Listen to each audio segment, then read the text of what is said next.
गाव सोडून मुंबईला परत यायचं म्हणल्यावर ना जीवावर येतं बघा. त्यात आमच्या गावची ट्रॅव्हल 6:30 वाजताच येते बघा. दुपारी 4 वाजल्यापासूनच जेवणाला तयारी केलेली होती. किचनमधला आज माझा शेवटचा दिवस होता.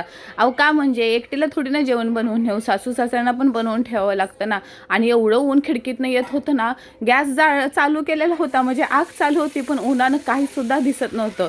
मस्त मसूरची डाळ टाकून मेथीची भाजी, गरमागरम चपात्या बांधून घेतल्या आणि पटापट आवरलं.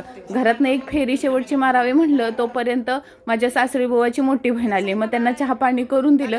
तिकडून आपला गाण्या पण आला व मसळ घेऊन. सांची परतची वेळ झालेली होती ना.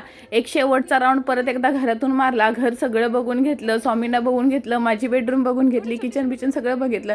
आता राहिलेलं माझ्या अंगणातलं छोटीशी बाग, छोट्या छोट्या आलेल्या कळ्या. एका ताईनं चाफ्याचं फुल आवडले, म्हणजे मी ना पुढच्या वेळेस गेली ना ते फुल उमललं असलं ना नक्कीच फोटो टाकेन. सगळ्यांच्या पाया वगैरे पडली. आपल्या बारक्या सासूला पण मुक्का भेट